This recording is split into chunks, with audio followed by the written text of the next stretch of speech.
Good morning, everyone. Welcome to the Dallas Night. It is a beautiful, beautiful morning under the Empire. I hope the Emperor finds you all well. Sister Empty, Chapter members Devin, Wisp, hello. Welcome to the stream. You fucked up your pancakes. No! This is a shame upon your house and your hold. But worry not, for the Emperor forgives.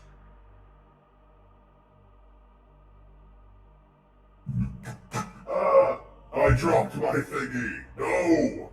The Emperor! I'm sorry!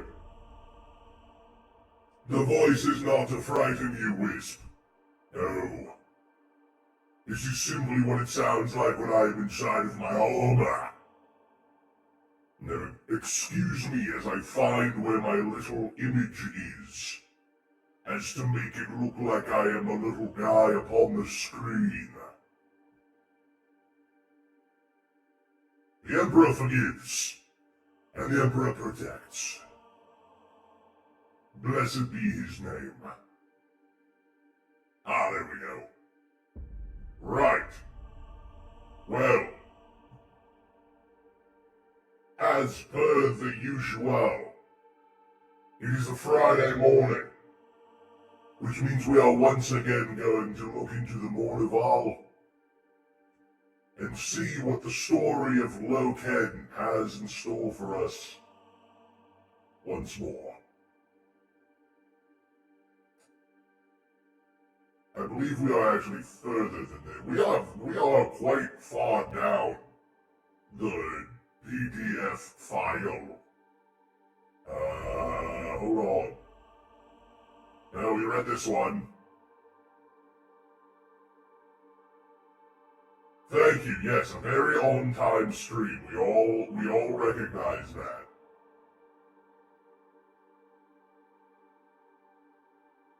I believe this is the chapter we are on. I believe this is correct.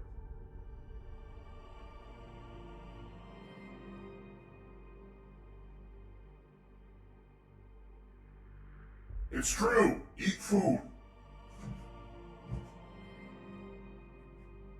The problem is, Devin, you must use a low heat.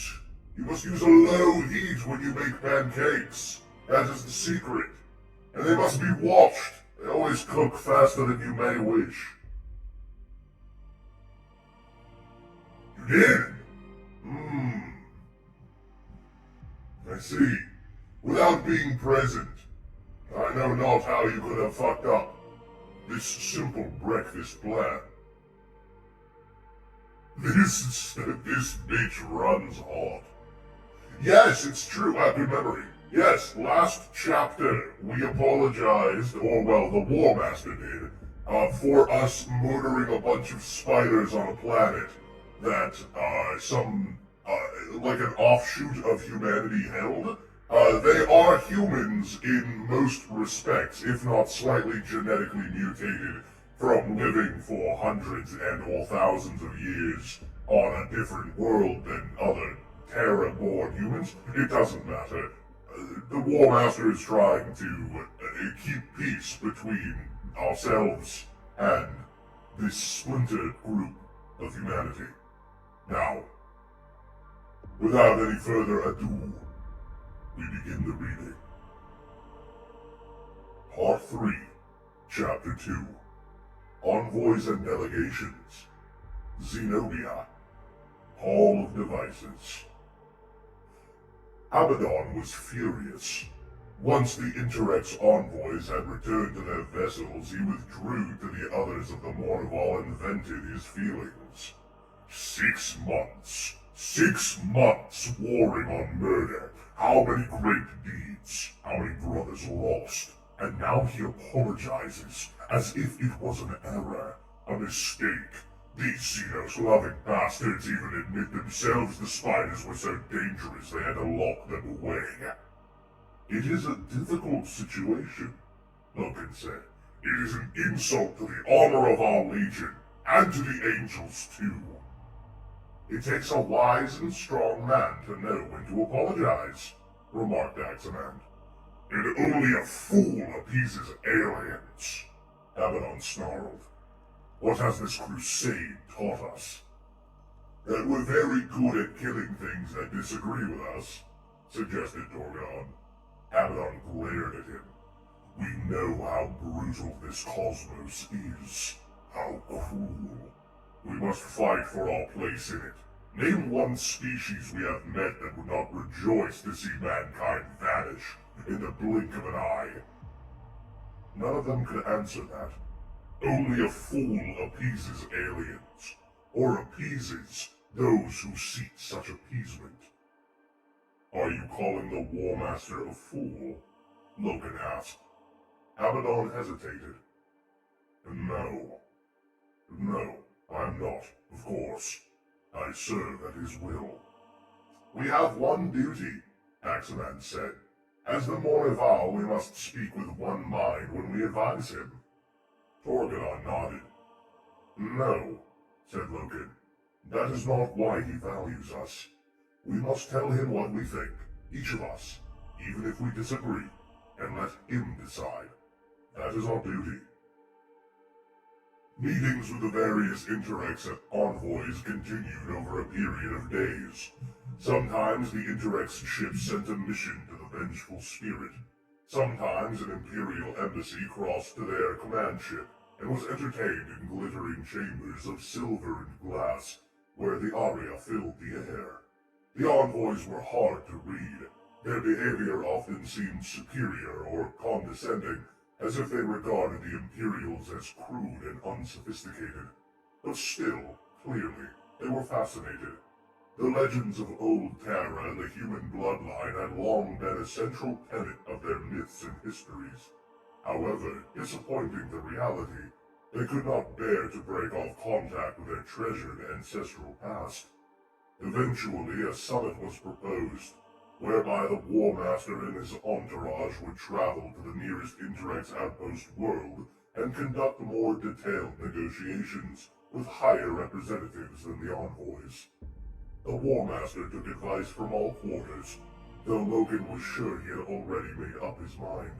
Some, like Abaddon, counseled that links should be broken, and the Interrex held at abeyance until sufficient forces could be assembled to annex their territories. There were other matters at hand that urgently demanded the War Master's attention, matters that had been postponed too long while he indulged in the 6-month Spider War on murder. Petitions and salutations were being received on a daily basis. 5 Primarchs had requested his personal audiences on matters of general crusade strategy or for councils of war. One, the Lion, had never made such an approach before, and it was a sign of a welcome thawing in relations, one that Horus could not afford to overlook. 36 expedition fleets had sent signals asking for advice, tactical determination, or outright martial assistance. Matters of state also mounted. There was now a vast body of bureaucratic material relayed from the Council of Terra that required the War Master's direct attention. He had been putting it off for too long, blaming the demands of the Crusade. Accompanying the War Master on most of his daily duties, Logan began to see plainly what a burden the Emperor had placed on Horus's broad shoulders. He was expected to be all things: a commander of armies, a mastermind of compliance, a judge, a decider, a tactician, and the most delicate of the diplomats.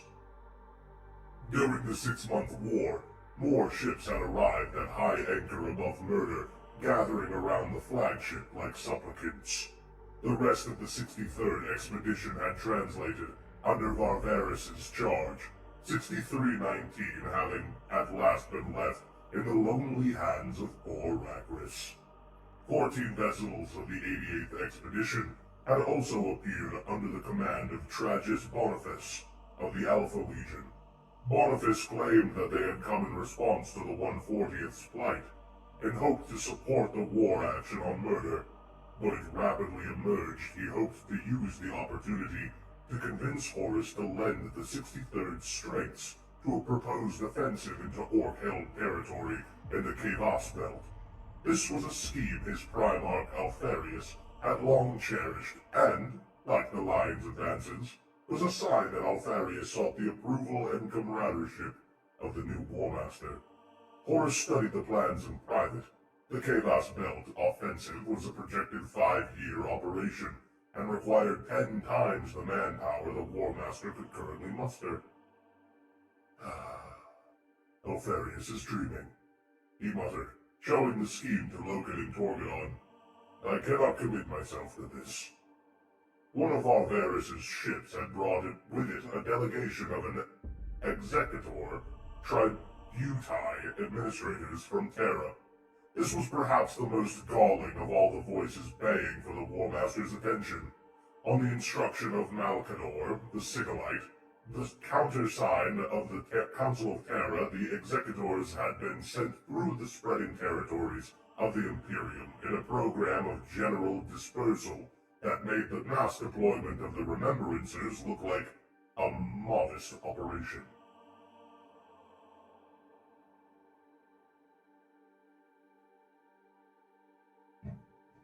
The delegation was led by a high administratrix called Enid Rathbone. She was a tall, slender, handsome woman with red hair and pale, high-boned features, and her manner was exacting.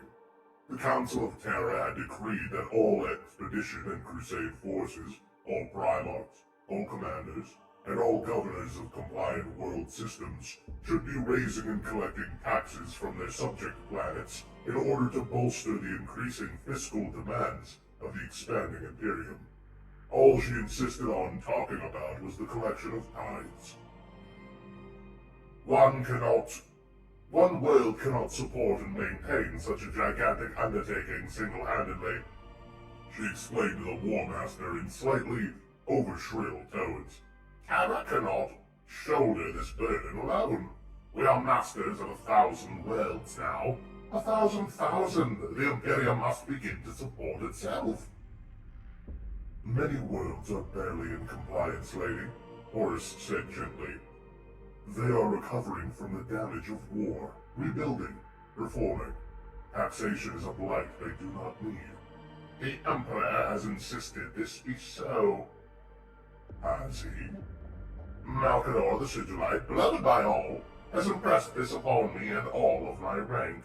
Tribute must be collected and mechanisms established, so that tribute is routinely and automatically gathered.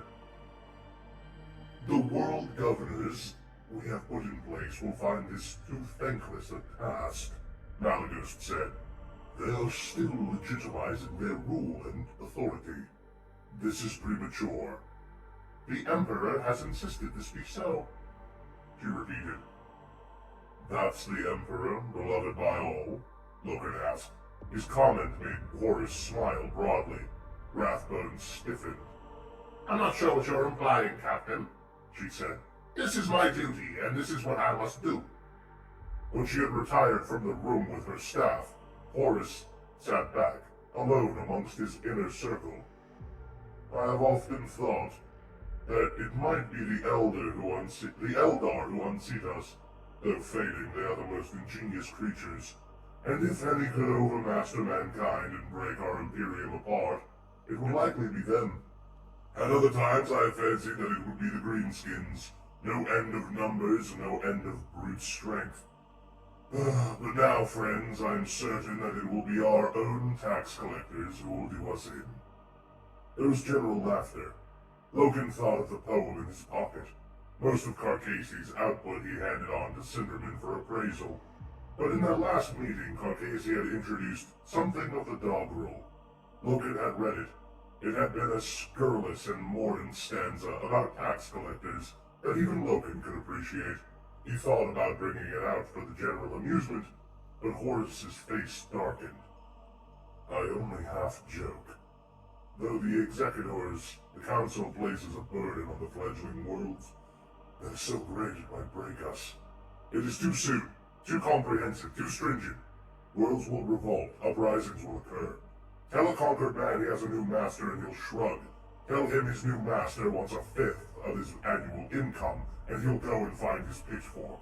Enid Rathbone and administrators like her will be the undoing of all we have achieved. More laughter echoed around the room. For it is the Emperor's will, Torgadon remarked. Horus shook his head. It is not for all she says. I know him as a son knows his father. He would not agree to this. Not now. Not this early. He must be too bound up in his work to know of it. The Council is making decisions in his absence. The Emperor understands how fragile things are. For this is what happens when an empire forged by warriors devolves executive power to civilians and clerics. They all looked at him. I'm serious. This could trigger civil war in certain regions. At the very least, it could undermine the continued work of our expeditions. The executors need to be sidelined for the moment. They should be given terrific weights of material to pour through to determine precise tribute levels, world by world, and bombarded with copious additional intelligence concerning each world's status. That won't slow them down forever, Lord, Malagurst said. The administration of Terra has already determined systems and measures by which tribute should be calculated, the pro rata, world by world. Do your best, Mal. Delay that woman at least. Give me breathing space. I'll get to it, Malagurst said. He rose and limped from the chamber. Horus turned to the assembled circle and sighed. So, the lion calls for me. Alpharius too. And other brothers in numerous expeditions, Sanguinius remarked. It seems my wisest option is to return to Terra and confront the Council on the issue of taxation. Sanguinius sniggered. I was not brought to do that, Horus said. Then we should consider the Interrex Lord, said Erebus. Erebus of the Word-Bearers Legion, I want to say 17th? The 17th, had joined them in a fortnight earlier as part of the contingent brought by Varvaris in his stone-gray Mark IV plate, inscribed with bas-relief legacies of his deeds. Erebus was a somber, serious figure. His rank in the 17th was First Chaplain, roughly equivalent to that of Abaddon or Eidolon. He was a senior commander of the Legion, close to Corferin and the Primarch Logar himself.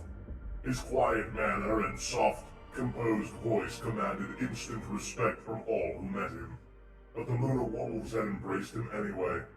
The Wolves had historically enjoyed a relationship with the Bearers, as close as one they had formed with the Emperor's children. It was no coincidence that Horus counted Lorgar among his most intimate brothers, alongside Fulgrim and Sanguinius. Erebus, whose time had fashioned as much into a statesman as a warrior, both of which duties he performed with superlative skill, had come to find the War Master at the behest of his legion. Evidently, he had a favor to crave, a request to make. One did not send to Erebus except to broker terms. However, upon his arrival, Erebus had understood immediately the pressure laid at Horus's door, the countless voices screaming for attention. He had shelved his reason for coming, wishing to add nothing to the War Master's already immense burden, and had instead acted as a solid counsel and advisor with no agenda of his own. For this, the Mornival had admired him greatly, and welcomed him, like Raldaron, into the circle. Abaddon and Axaman had served alongside Erebus in numerous theaters. Torgadon knew him of old. All three spoke in nothing but the highest terms of First Chaplain Erebus. Loken had needed little convincing. From the outset, Erebus had made a particular effort to establish good terms with Loken. Erebus's record and heritage were such that he seemed to Loken to carry the weight of a Primarch with him. He was, after all, Lorgar's chosen mouthpiece.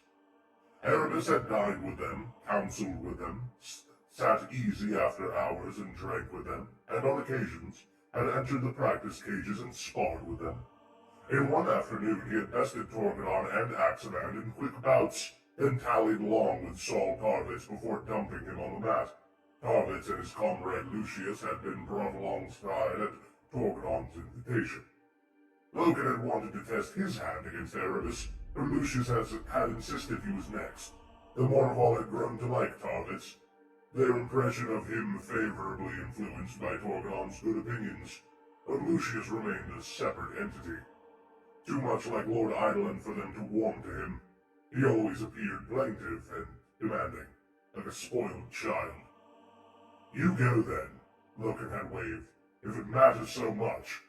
It was clear that Lucius strained to restore the honor of his legion, an honor lost, as he saw it, the moment Erebus had dropped Tarvitz with a skillful slam of his sword.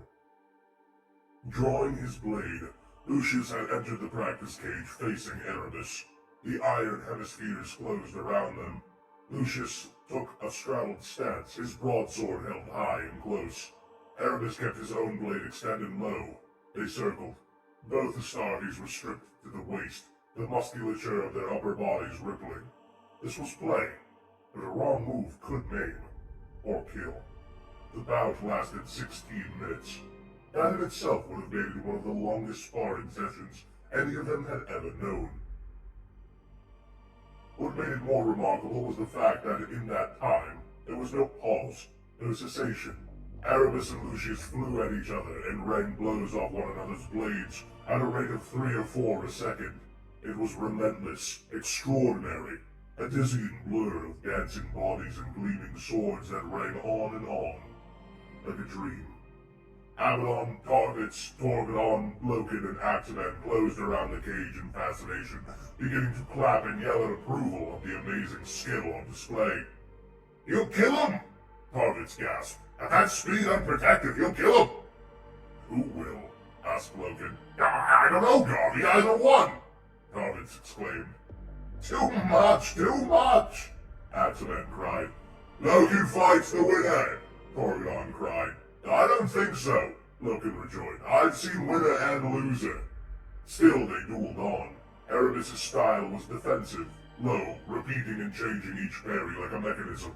Lucius' style was full of attack, furious, brilliant, dexterous. The play of them was hard to follow. "If you think I'm taking on either of them after this," Loken began. "What? Can you do it?" Torgadon mocked. "No." "You go in next." "Oh, you go in next," chuckled Abaddon, clapping his hands. "We'll give you a bolter to even it up." A very humorous Ezekiel. At the 59th second of the 16th minute, according to the practice cave cron, Lucius scored his winning blow. He hooked his broadsword under Erebus' guard and wrenched the word-bearer's blade from his grip. Erebus fell back against the bar of the practice cage and found Lucius' blade edge at his throat. "Whoa, whoa now, Lucius!" Axeman cried, triggering the cage open. "Sorry," said Lucius. "Not sorry at all." He withdrew his broadsword and saluted Erebus, sweat beading his bare shoulders. "A good match. Thank you, sir." "My thanks to you." Erebus smiled, breathing hard. He bent to pick up his blade. "Your skill with the sword really is second to none, Captain Lucius." "Out you come, Erebus. It's Garvey's turn." "Oh no," Loken said. "You're the best of us with a blade," little Horus insisted. "Show him how the Lunar Wolves do it." "Skill with a blade isn't everything.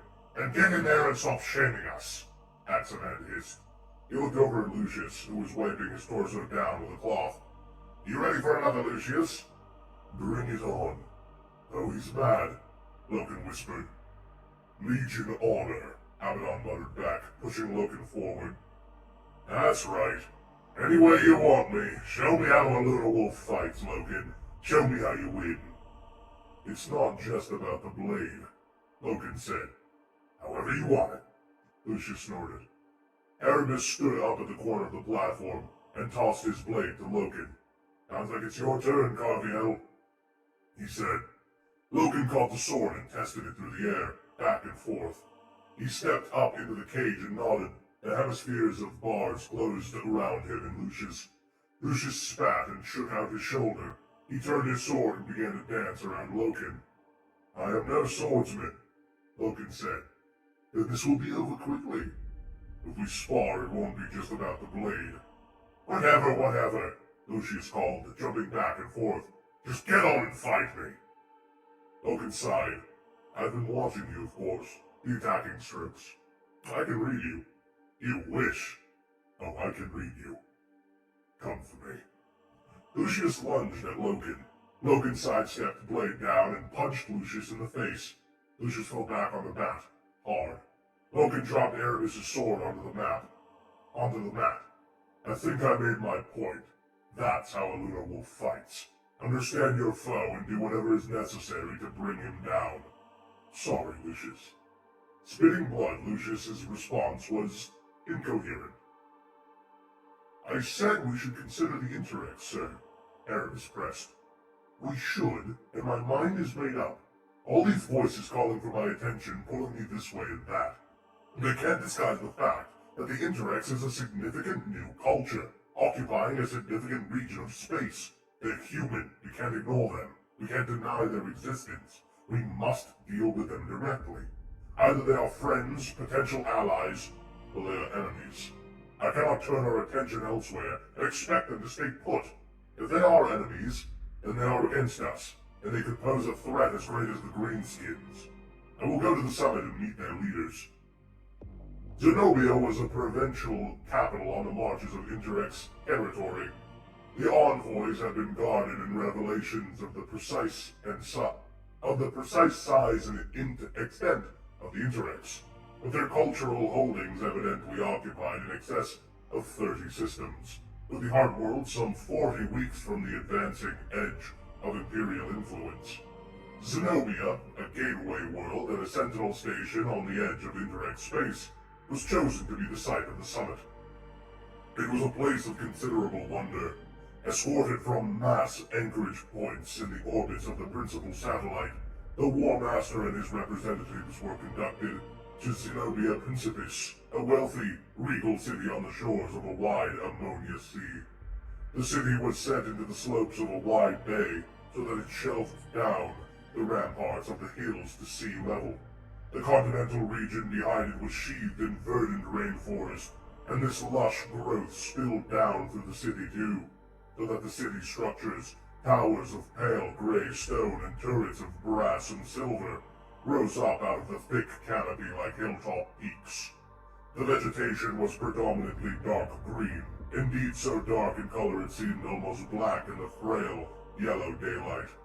The city was structured in descending tiers under the trees, where arched stone viaducts and carved street galleries stepped down into the shoreline in the quiet, mottled shadow of the greenery, where the gray towers and ornate campaniles rose above the forest, where they often capped in polished metal and adorned with high masts from which flags and standards hung in the warm air. It was not a fortress city. There was little evidence of defenses either on ground or in local orbit. Horus was in no doubt that this place could protect itself if necessary. The Interrex did not wear its martial power as obviously as the Imperium, but its technology was not to be underestimated. The Imperial Party was over 500 strong and included Astartes officers, escort troops, and iterators, as well as a selection of remembrancers. Horus had authorized the latter's inclusion. This was a fact-finding mission, and the War Master thought the eager, inquisitive remembrancers might gather a great deal of supplementary material that would prove valuable. Loken believed that the War Master was also making an effort to establish a rather different impression than before. The envoys of the Interrex had seemed so disdainful of the expedition's military bias. Horus came to them now surrounded by as many teachers, poets, and artists as it was warriors. They were provided with excellent accommodation in the western part of the city, in a quarter known as Extratus, where, they were politely informed, all strangers and visitors were reserved and hosted. Zenobia Principis was a place designed for trade delegations and diplomatic meetings, with the Extratus set aside to keep guests reserved in one place. They were handsomely provided with liturge players, household servants, and court officers to see to their every need and answer any question.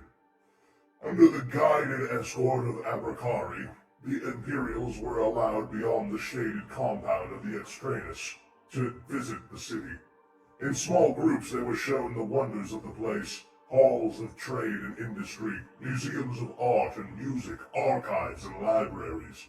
In the green twilight of the galleried streets, under the hissing canopy of the trees, they were guided along fine avenues, their splendid squares and up and down endless flights of steps.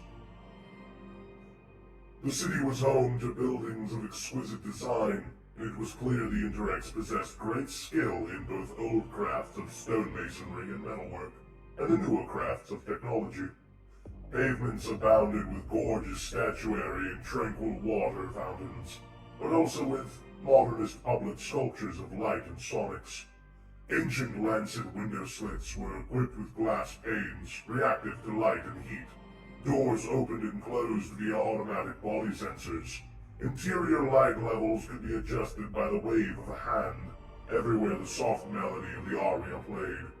The Imperium possessed many cities that were larger and grander and more cyclopean.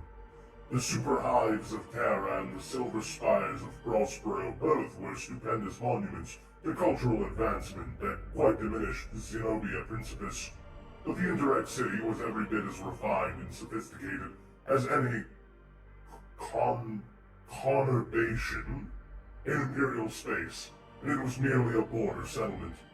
On the day of their arrival, the Imperials were welcomed by a great parade, which culminated in the presentation of the senior royal officer of Zenobia, a general commander named Jefta Naud. There were high-ranking civil officers in the Interrex party too, but they had decided to allow a military leader to oversee the summit. Just as Horus had diluted the martial composition of his embassy to impress the Interrex, so it had brought its military powers to the fore.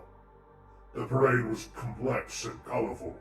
Liturge players marched in great numbers, dressed in rich, formal robes, and performed skirling anthems that were as much non-verbal messages of welcome as they were mood-setting music. Glaives and Sagittars rode in long uniform columns, their armor polished brightly and dressed with garlands of ribbons and leaves. Behind the human soldiery became the Kinnebrak auxiliaries, armored in lumbering and glittering formations of robotic cavalry. The cavalry was made up of hundreds of the headless, artificial horses that had been featured in the Envoy's honor guard. They were headless no longer. Sagittars and Glaives had mounted the quadruped frames, seating themselves where the base of the neck would have been. Warrior armor and robot technology that fused smoothly, locking the riders in place, their legs folded into the breastbones of the steeds. They were centaurs now, man and device linked as one, myths given technological reality. The citizenry of Zenobia Principis came out in force for the parade, and cheered and sang and strewed the route of the procession with petals and strips of ribbon. The parade's destination was a building called the Hall of Devices, a place which apparently had some military significance to the Interrex. Old and of considerable size, the hall resembled a museum, built into a steep section of the bay slopes. The hall enclosed many chambers that were more than 2 or 3 stories high. Plunging display vaults, some of great size, showed off assemblies of weapons, from forests of ancient swords and halberds of modern motorized cannons, all suffused in the pale blue glow of the energy fields that secured them. The hall is both a museum of weapons and war devices and an armory, Jefta now explained as he greeted them. Now it was a tall, noble creature with complicated dermatoglyphics on the right side of his face. His eyes were the color of soft gold, and he wore silver armor and a cloak of scalloped red metal links that made a sound like distant chimes when he moved. An armored officer walked at his side, carrying Naud's crested war helm. Though the Astartes had come armored, the War Master had chosen to wear robes and furs rather than his battle plate. He showed great and courteous interest as Naud led them to the deep vaults, commenting on certain devices, remarking with delight when archaic weapons revealed a shared ancestry. "They're trying to impress us," Axeman murmured to his brothers. "A museum of weapons? They're as good at telling us they're so advanced, so beyond war, they've been able to retire it as a curiosity. They're mocking us." "No one mocks me," Abaddon granted. They were entering a chamber where, in the chilly blue field lights, the artifacts were a great deal stranger than before. "We hold the weapons of the Kilobrak here," Naud said to Maturge accompaniment. "Indeed, we preserve here, in careful stasis, examples of the weapons used by many alien species we have encountered. The Kilobrak have, as a sign of service to us, forsworn the bearing of arms unless under certain circumstances, as we grant them in times of war. Kilobrak technology is highly advanced, and many of their weapons are deemed too lethal to be left beyond securement." Naud introduced a hulking robed Kilobrak called Astartes, who held the rank of Keeper of Devices, and was the trusted curator of the hall. Astartes spoke the human tongue in a lisping manner, and for the first time the Imperials were grateful for the Maturge accompaniment. The baffling cadences of Astartes' speak were rendered crystal clear by the area. Most of the Kilobrak weapons on display didn't resemble weapons at all. Boxes, odd trinkets, rings, hoops. Naud clearly expected the Imperials to ask questions about the devices and betray their warmongering appetites. But Horus and his officers affected disinterest. In truth, they were uneasy in the society of the indentured alien. Only Cinderman expressed curiosity. A very few of the Kilobrak weapons looked like weapons, long daggers and swords of exotic design. "Surely, General Commander, a blade is just a blade. These daggers, here, for instance, how are these weapons too lethal to be left beyond securement?" "They are tailored weapons," Naud replied. "Blades of sentient metal, crafted by the Kilobrak metallurgists. A technique now utterly forbidden. We call them anathames. When such a blade is selected for use against a specific target, it becomes the target's nemesis, utterly inimical to the person or being chosen." "How?" Cinderman pressed. Naud smiled. "The Kilobrak have never been able to explain it to us. It is a factor in the forging process that defies technical evaluation." "Like a curse? An enchantment?" The aria generated by the Maturge players around them hiccuped slightly over those words. To Cinderman's surprise, Naud replied, "I suppose that is how you could describe it, iterator." The tour moved on. Cinderman drew close to Locust.